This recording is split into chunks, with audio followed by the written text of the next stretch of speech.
Hello my dear friends, कैसे हैं आप लोग। मैं शिवाली पंडित आपका अपने study channel study with Shivali में स्वागत करती हूँ। आज मैं आपके लिए सभी एग्जाम की दृष्टि से अत्यंत महत्वपूर्ण करंट अफेयर्स की वीडियो लेके आई हूँ जो वर्तमान में केंद्र में हुई नियुक्तियों पर आधारित है। डियर फ्रेंड्स, इस वीडियो के सारे क्वेश्चन सेलेक्टेड एवं एग्जाम की दृष्टि से काफ़ी ज़्यादा इंपॉर्टेंट है और यदि आप किसी भी एग्जाम की तैयारी कर रहे हैं तो ये वीडियो आपके लिए काफ़ी ज़्यादा यूजफुल रहने वाली है। प्लीज़ इस वीडियो में लास्ट तक बने रहिएगा, इसको बीच में स्किप करके मत जाइएगा। और ज़्यादा बात ना करते हुए इस वीडियो को स्टार्ट करते हैं। बट वीडियो को स्टार्ट करने से पहले मैं चाहूँगी यदि आप मेरे चैनल पर नए आए हैं तो प्लीज़ मेरे वीडियो को लाइक करें, शेयर करें एंड मेरे चैनल को सब्सक्राइब करें। बेल आइकन दबा के ऑल सेलेक्ट जरूर करें ताकि हमारी सारी वीडियो की नोटिफिकेशन आप तक पहुँचती रहे।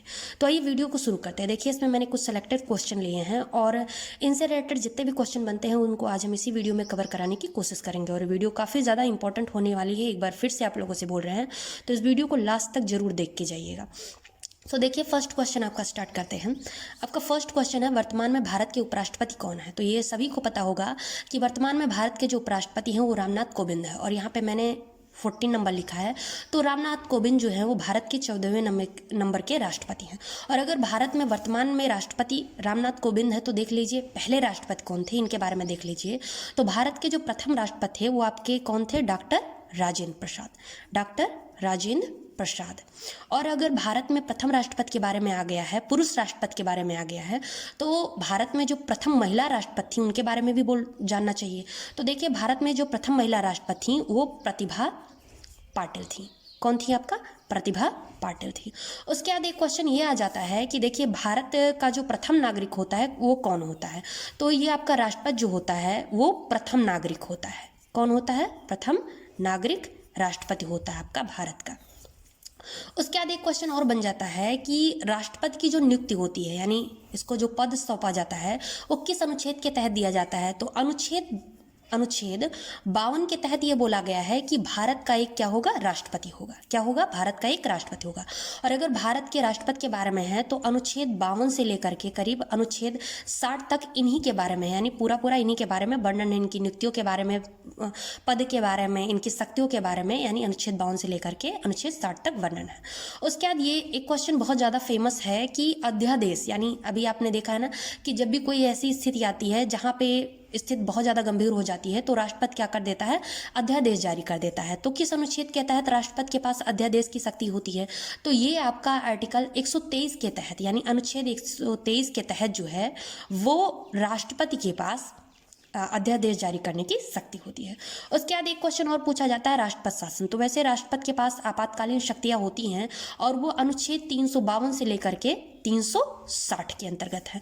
अब इसमें बड़ा फेमस आ जाता है राष्ट्रपति शासन। तो देखिए, राष्ट्रपति शासन जो है वो किस अनुच्छेद के तहत लगता है, राष्ट्रपति शासन। तो ये किस अनुच्छेद के तहत होता है, ये अनुच्छेद आपका है 356। किसके तहत, 356 के तहत। अब देखिए, राष्ट्रपति अगर आया है, इसको इसका पद दे दिया गया है, यहाँ पे पद के बारे में है, और अगर इसको इसका पद दे दिया गया है तो इस पर रोक भी तो लगनी चाहिए, यानी इस पे महाभियोग किस अनुच्छेद के तहत लगाया जाता है। तो देखिए, जो राष्ट्रपति पे महाभियोग लगता है, क्या लगता है आपका, महाभियोग लगता है, वो किस अनुच्छेद के तहत लगता है। तो ये अनुच्छेद 61 के तहत, यानी अनुच्छेद 61 के तहत इस पे महाभियोग लगाया जा सकता है। और देखिए, महाभियोग जो लगाया जाता है इससे पहले इसको 14 दिन पहले इसको सूचित किया जाता है कि देखिए इसी कारणवश आप पे महाभियोग लगाया जा रहा है और आपको जो भी करना है, अपने पक्ष में कुछ कहना, अपने बचाव में कुछ कहना है, तो आपको 14 दिन का समय दिया गया है।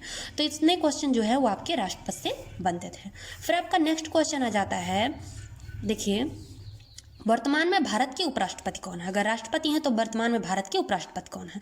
तो ये आपका वर्तमान में भारत के उपराष्ट्रपति हैं एम वेंकैया नायडू, जो कैथवें नंबर के हैं, जो 13वें नंबर के हैं। देखिए, ये 14वें नंबर के हैं और ये उनसे थोड़ा नीचे हैं, तो इसीलिए ये क्या है, 13वें नंबर के हैं।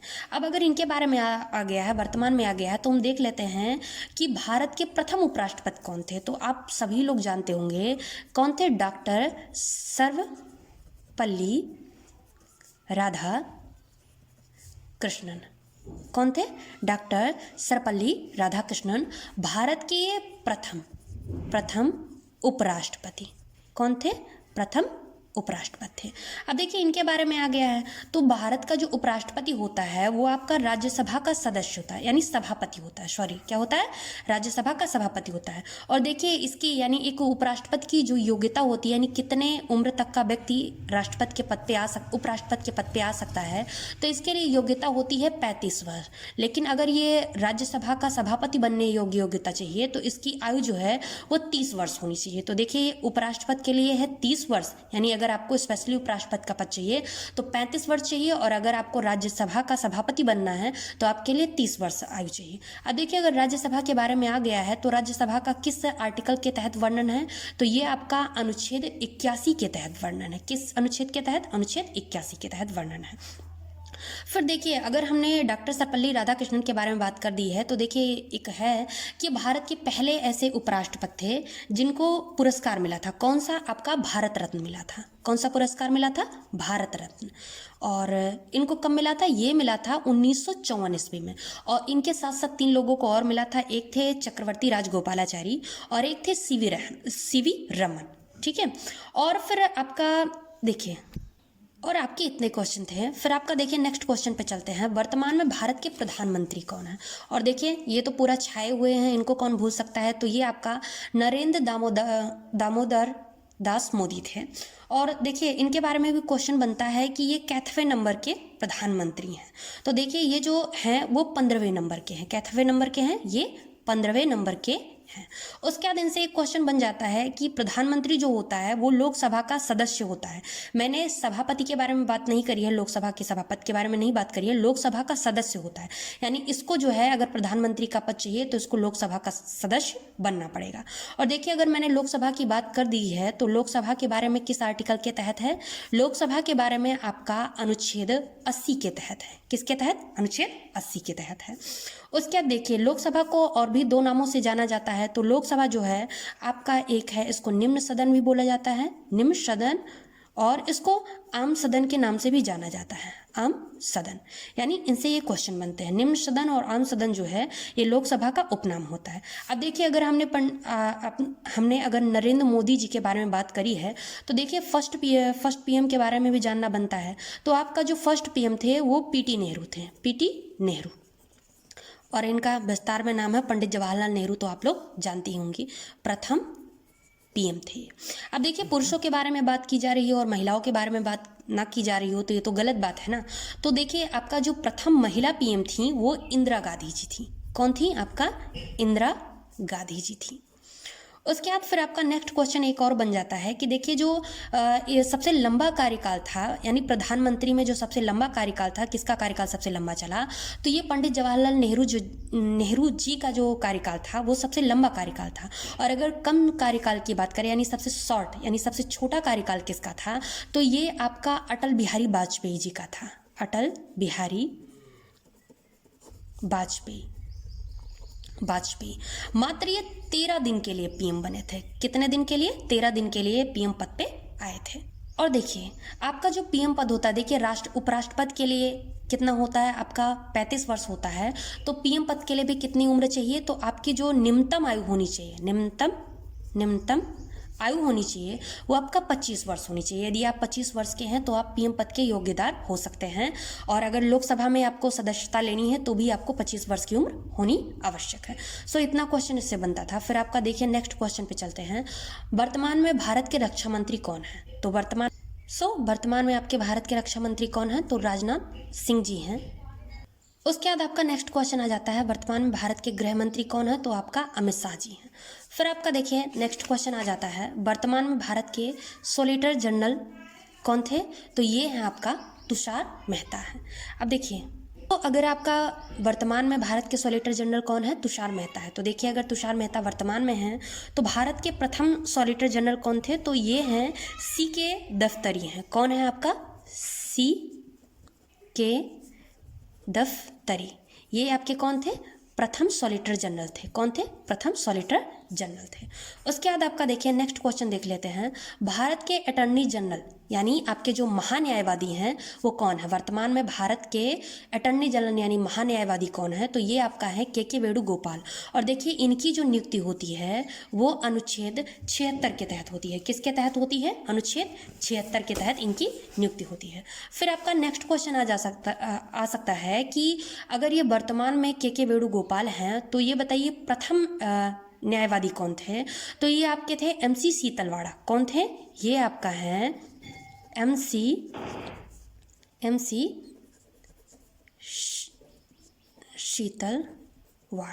सीतलवाड़।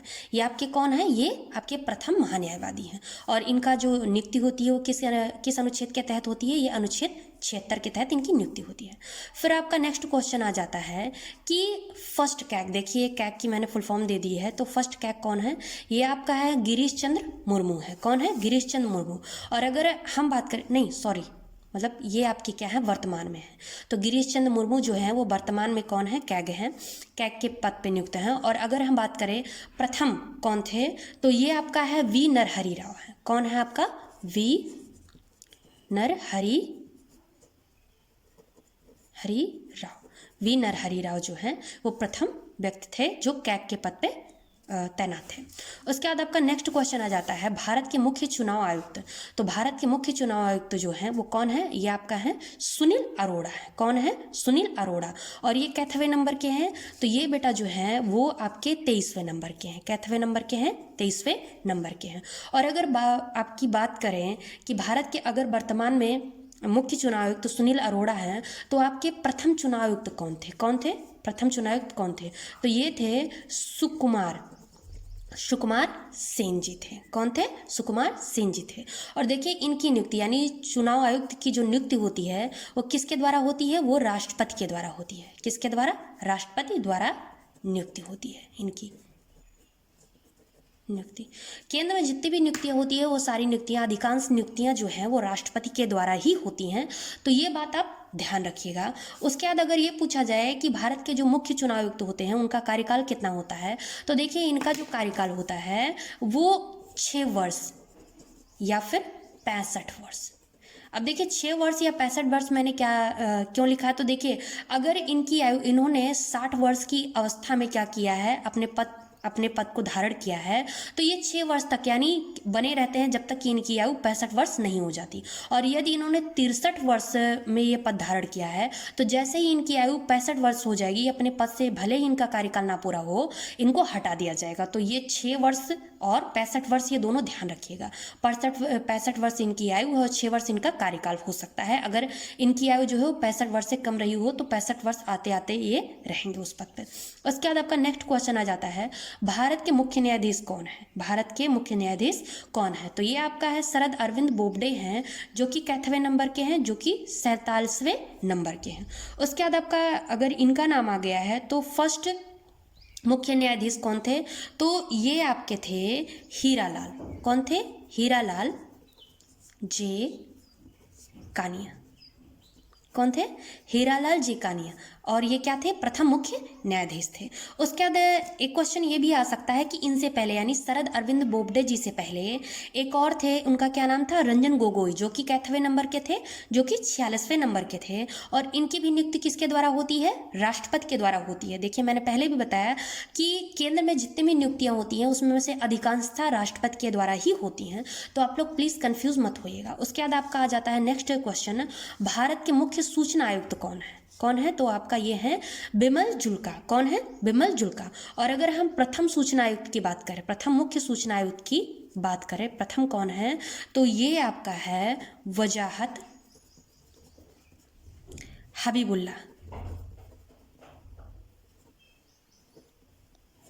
हबीबुल्ला कौन है आपके प्रथम मुख्य सूचना आयुक्त? वजाहत हबीबुल्ला। सो आपका नेक्स्ट क्वेश्चन पे चलते हैं, भारत के राष्ट्रीय सुरक्षा सलाहकार। भारत के राष्ट्रीय सुरक्षा सलाहकार कौन है? तो ये आपका अजीत डोभाल हैं। और अगर हम प्रथम की बात करें यानी प्रथम राष्ट्रीय सुरक्षा सलाहकार कौन थे? तो ये आपके थे ब्रजेश मिश्रा जी थे। क्या थे? ब्रजेश मिश्रा जी थे, यानी प्रथम राष्ट्रीय सुरक्षा सलाहकार कौन थे, तो ये आपके ब्रजेश मिश्रा जी थे। उसके बाद आपका नेक्स्ट क्वेश्चन आ जाता है, वर्तमान में राष्ट्रीय महिला आयोग के अध्यक्ष कौन है। वर्तमान में राष्ट्रीय महिला आयोग के अध्यक्ष कौन है, सो ये जो है वो रेखा शर्मा। कौन है आपकी, रेखा शर्मा। और अगर बात करें कि मतलब प्रथम राष्ट्रीय महिला आयोग की अध्यक्ष कौन थी, तो ये आपकी थी जयंती पटनायक। कौन थी, जयंती पटनायक, यानी प्रथम राष्ट्रीय महिला आयोग की अध्यक्ष थी। उसके बाद देखिए नेक्स्ट क्वेश्चन आपका आ जाता है, देखिए वर्तमान में लोकसभा के अध्यक्ष कौन है।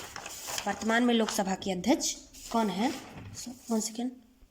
सो वर्तमान में लोकसभा के अध्यक्ष कौन है, ये आपके हैं ओम बिरला जी जो हैं, ये आपके वर्तमान में लोकसभा के अध्यक्ष हैं। और उसके बाद नेक्स्ट क्वेश्चन आ जाता है कि अगर ओम बिरला वर्तमान में है तो ये बताइए प्रथम कौन थे। तो प्रथम आपके जो लोकसभा के अध्यक्ष थे वो हैं गणेश वासुदेव मोलंकर। कौन है, गणेश वासुदेव मोलंकर। और देखिए इनका जो मैंने अभी बताया कि लोकसभा के बारे में बताया कि आर्टिकल, सो इनका जो कार्यकाल होता है वो आपका कितने वर्ष का होता है, इनका कार्यकाल यानी लोकसभा के जो सदस्य का कार्यकाल होता है वो 5 वर्ष का होता है। कितना होता है, 5 वर्ष का होता है। और देखिए लोकसभा का जो अध्यक्ष होना चाहिए वो जैसा कि मैंने आपको बताया था वो कितना होना चाहिए, मतलब कितने वर्ष तक के लोगों को लोकसभा के अध्यक्ष हो सकते हैं, तो ये आपका 25 वर्ष है। और देखिए लोकसभा के जो बारे में वर्णन है वो आपका अनुच्छेद कितना है, अनुच्छेद 81 है। और आई थिंक मैंने आप लोगों को उधर बता दिया राज्यसभा के बारे में, मैंने अनुच्छेद 81 दिया तो उसके लिए सॉरी। आपका जो राज्यसभा है, राज्यसभा वो आपका कितना आर्टिकल है, आपका आर्टिकल है 80। और आपका जो लोकसभा है वो आपका है आर्टिकल 81। तो ये दोनों याद रखिएगा। और आई होप मैंने उधर थोड़ा बाय मिस्टेक गलत बता दिया तो इधर मैं इसको करेक्ट कर दे रही हूँ, इसके लिए सॉरी। फिर आपका नेक्स्ट क्वेश्चन देख लेते हैं। देखिए ये आपके प्रथम है, उसके बाद आपका नेक्स्ट देख लेते हैं, लोकसभा की प्रथम महिला महासचिव कौन है, तो ये आपका है स्नेहलता श्रीवास्तव जो अभी हाल ही में बनी है। उसके बाद आपका नेक्स्ट क्वेश्चन आ जाता है वर्तमान में राज्यसभा के अध्यक्ष कौन है। तो देखिए राज्यसभा के जो अध्यक्ष होते हैं वो आपका उपराष्ट्रपति ही होते हैं, यानी उपराष्ट्रपति पद भी धारण कर सकते हैं और इसके साथ साथ ये राज्यसभा के अध्यक्ष भी होते हैं। उसके बाद पर नेक्स्ट क्वेश्चन आ जाता है कि राज्यसभा के उपसभापति कौन है। तो देखिए राज्यसभा के जो उपसभापति हैं वो आपका है हरिवंश नारायण सिंह है। कौन है आपका, हरिवंश नारायण सिंह है। उसके बाद आपका नेक्स्ट क्वेश्चन पूछा जा सकता है कि राज्यसभा के प्रथम उपसभापति कौन थे, तो ये आपका है SV कृष्णमूर्ति राव। कौन है, SV कृष्णमूर्ति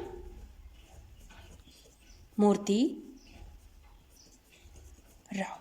कौन है आपके, SV कृष्णमूर्ति राव। यानी राज्यसभा के प्रथम उपसभापति कौन है, तो SV कृष्णमूर्ति राव हैं। और अगर वर्तमान की बात करें तो हरिवंश नारायण सिंह है। उसके बाद आपका नेक्स्ट क्वेश्चन आ जाता है वर्तमान में भारत के मुख्य आर्थिक सलाहकार कौन है। आपका कौन है, ये कृष्णमूर्ति सुब्रमण्यम है। कौन है, कृष्णमूर्ति सुब्रमण्यम है। और अगर प्रथम की बात करें यानी प्रथम मुख्य आर्थिक सलाहकार कौन है, तो ये आपका है IG पटेल। कौन है आपका, IG पटेल है। उसके बाद आपका देख लीजिए नेक्स्ट क्वेश्चन है कि वर्तमान में राज्यसभा में विपक्ष के नेता कौन है, तो ये आपका है गुलाम नबी आज़ाद जी जो है, यानी वर्तमान में अभी जो है राज्यसभा में विपक्ष के नेता गुलाम नबी आज़ाद हैं। और अगर प्रथम की बात करें यानी प्रथम राज्यसभा में विपक्ष के नेता कौन थे, तो ये हैं श्याम नंदन प्रसाद मिश्रा। कौन है, श्याम नंदन प्रसाद मिश्रा, श्याम नंदन प्रसाद मिश्रा। उसके बाद आपका नेक्स्ट क्वेश्चन पूछा जा सकता है कि DRDO के अध्यक्ष कौन है। कौन है, DRDO के अध्यक्ष कौन है, तो DRDO के जो अध्यक्ष हैं वो G सतीश रेड्डी जी है। उसके बाद आपका नेक्स्ट पूछा जा सकता है DRDO का फुल फॉर्म पूछा जा सकता है, तो DRDO का फुल फॉर्म है defence research and development organisation. फिर से सुन लीजिए, DRDO का full form defence research and development organisation. और अगर ये पूछा जाए DRDO का मुख्यालय कहाँ है, क्या पूछा जा सकता है आप लोगों से पूछा जा सकता है कि DRDO का मुख्यालय कहाँ है, तो ये आपका इसका मुख्यालय है नई दिल्ली है। कहाँ है आपका? नई दिल्ली है। और एक क्वेश्चन ये भी पूछा जा सकता है कि इसकी स्थापना कब हुई। तो डीआरडीओ, इसकी स्थापना जो है वो आपका हुई है 1958 ईस्वी में। कब हुई है? 1958 ईस्वी में। और मुख्यालय कहाँ है? नई दिल्ली है। उसके बाद इसके अध्यक्ष तो आप देख ही रहे हैं, जी सतीश रेड्डी जी हैं। उसके बाद आपका नेक्स्ट क्वेश्चन आ जाता है, सेबी के वर्तमान अध्यक्ष कौन है। तो सेबी, अब देखिए सेबी का फुल फॉर्म देख लीजिए। तो सेबी का फुल फॉर्म है securities and exchange board of India. क्या है इसका full form? Security and exchange board of India. और इसके जो वर्तमान में अध्यक्ष हैं वो अजय त्यागी जी हैं। और अगर हम बात करें प्रथम अध्यक्ष की, तो ये थे डॉक्टर एस, ये है आपका S.A. दवे। कौन है? Doctor S.A. दवे। किसके? सेबी के प्रथम अध्यक्ष थे। और अगर ये पूछे कि सेबी की स्थापना कब हुई, तो देखिए सेबी की जो स्थापना हुई है वो 12 अप्रैल 1992 ईस्वी में हुई है। कब हुई है? 12 अप्रैल 1992 ईस्वी में सेबी की स्थापना हुई है। और देखिए इतना क्वेश्चन इसे, और एक क्वेश्चन और बन सकता है कि इसका मुख्यालय कहाँ है। तो इसका जो मुख्यालय है वो आपका मुंबई में है। कहाँ है? मुंबई में है। उसके बाद आपका नेक्स्ट क्वेश्चन आ जाता है, वर्तमान में रेलवे बोर्ड के अध्यक्ष कौन है। तो वर्तमान में जो रेलवे बोर्ड के अध्यक्ष हैं वो सुनीत शर्मा है। कौन है? सुनीत शर्मा है। और एक क्वेश्चन ये भी पूछा जा सकता है कि प्रथम रेलवे बोर्ड के अध्यक्ष कौन थे। तो ये आपके थे फतेह चंद बधवार। इतने कौन थे? फतेह चंद बधवार। सो इतने क्वेश्चन थे जो मैंने आप लोगों के लिए सेलेक्ट किए थे। और आई होप आप लोगों को इन क्वेश्चनों से काफ़ी ज़्यादा हेल्प मिलेगी। और अगर आपको मेरी वीडियो अच्छी लगती है तो प्लीज़ वीडियो को लाइक, शेयर एंड सब्सक्राइब करिएगा। और जितना ज़्यादा हो सकेगा लोगों के पास इसको पहुँचाइएगा। और